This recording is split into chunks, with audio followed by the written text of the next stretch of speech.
इसमें बोला गया है कि हमारे पास एक पैरेलल प्लेट कैपेसिटर है और जो बीच का स्पेस है उसको हमने दो तरीके से भरा है।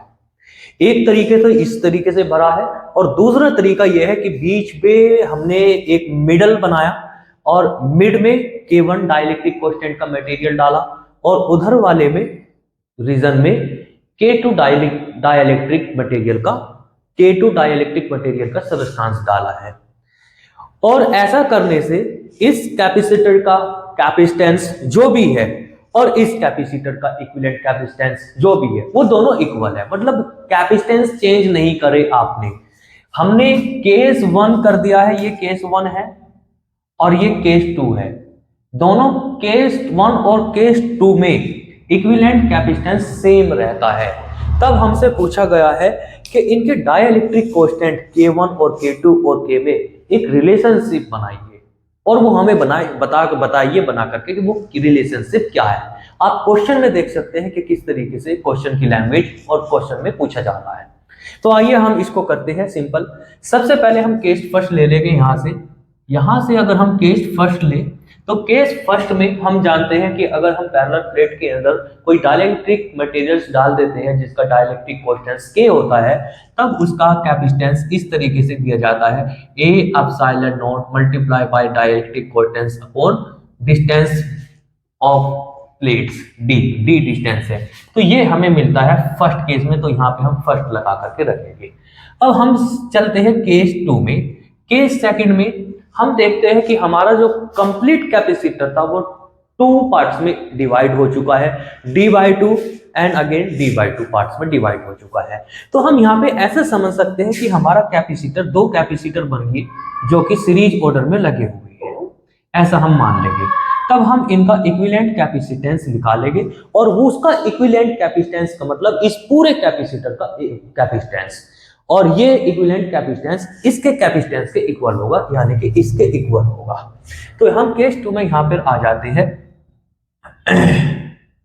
तो सीरीज में जब कैपेसिटर कनेक्टेड होते हैं तो उसका इक्विवेलेंट कैपेसिटेंस हम इस तरीके से निकालते हैं कि equivalent C1 multiply by C2 upon C1 plus C2। और यहाँ पर हम फर्स्ट कैपेसिटर को 2 नाम दिया है और सेकंड कैपेसिटर को C2 डैश नाम दिया है। तो यहाँ पर हम C2 और यहाँ पे C2 डैश और यहाँ पर भी 2 और यहाँ पे C2 डैश कर लेंगे। अब यहाँ पर हम बिल्कुल पैरेलल प्लेट कैपेसिटर का कैपेसिटेंस हम जानते हैं, ये होता है इतना ही, बिल्कुल एज इट ऐसे लिखा जाएगा।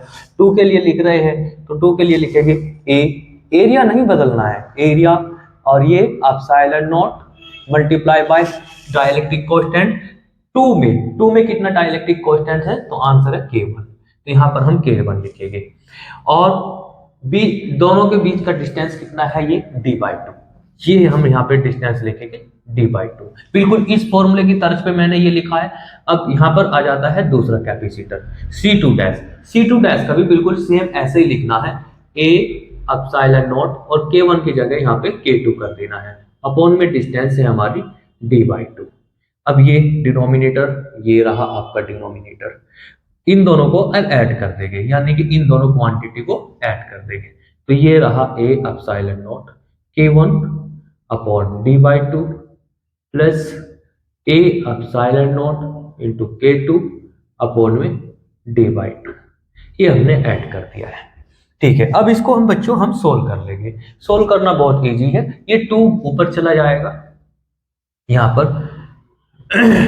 तो ये लिखा जाएगा 2 upon D into A epsilon not K1 multiply by, ऐसे ही 2 ऊपर चला जाएगा यहाँ पे मल्टीप्लाई में 2 अपॉन D, और ये लिखा जाएगा A epsilon not into K2, और ये रहा आपका डिनोमिनेटर, और ये ऐसे ही 2 ऊपर चला जाएगा तो ये लिखा जाएगा 2 अपॉन D, और फिर लिखेंगे हम इसको A एप्सिलॉन नॉट और ये K1, और यहाँ पर प्लस करके लिखेंगे 2 यहाँ पे आ जाएगा मल्टीप्लाई में, तो 2 upon D into A epsilon multiply by K2। अब यहाँ से हम देख रहे हैं कि हमको कुछ कॉमन मिल रहा है, यहाँ से हमें ये क्वांटिटी कॉमन मिल रही है। इस क्वांटिटी को हम कॉमन कर लेंगे और कॉमन करने के बाद कि यहाँ पे ये कुछ कैंसिल होता हुआ हमें दिखेगा, अभी हम पहले कॉमन करते हैं, 2/d a epsilon not into K2, sorry यहाँ पे K2 आएगा तो यहाँ पर K2 लिखा, और यहाँ से हमको कॉमन मिला आपको 2/d और a एप्सिलॉन, और अंदर बचेगा बच्चों आपका K1 प्लस K2, ये बचा।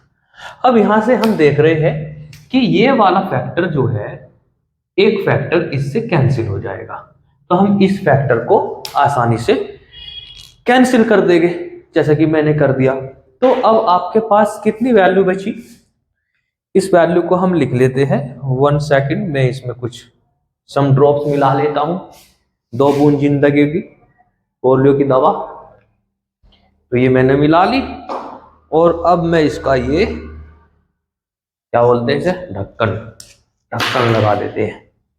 तो जो भी है ठीक है, ये मैंने यहाँ पे ऊपर भी लगा दी, इस पे सही से चल जाएगा, ठीक है। तो अब इसको सोल्व करते हैं।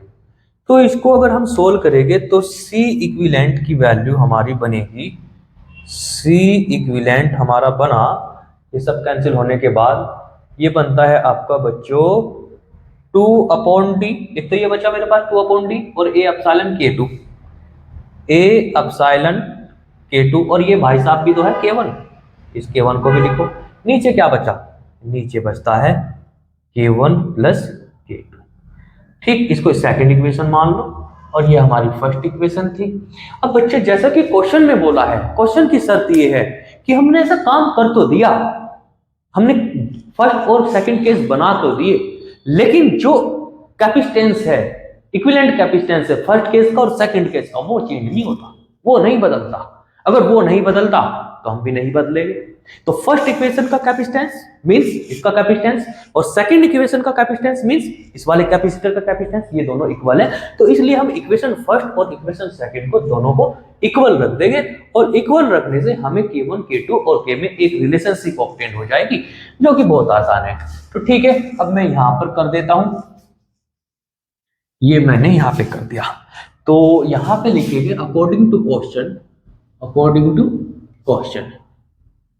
C1 is equal to C equivalent, that is capacitance does not change, change लिख दिया यहाँ पे। तो इसलिए हम यहाँ पे लिखेंगे equation first equal to equation second. Equation first हमारा ये है a epsilon not multiply by K1 और अपॉन में ये d है, ठीक है। उधर देखो ये है हमारा 2/d a epsilon not K1 K2 upon में कुछ है K1 प्लस K2 है।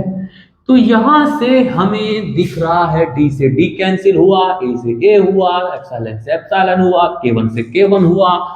अरे K1 से K1 भी हो गया, K1 से K1 क्यों हुआ?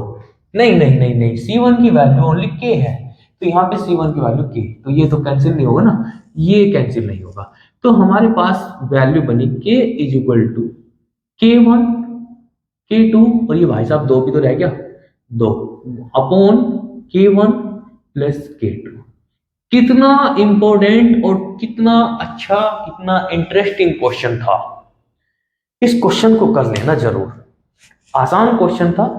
क्वेश्चन की लैंग्वेज थोड़ी सी बड़ी थी, लेंथी थी, इसलिए देखने में हमें लग सकता है कि ये क्वेश्चन हार्ड है, टफ है, लेकिन टफ क्वेश्चन नहीं था। आप इसको कर लेना, स्क्रीनशॉट ले लो आप।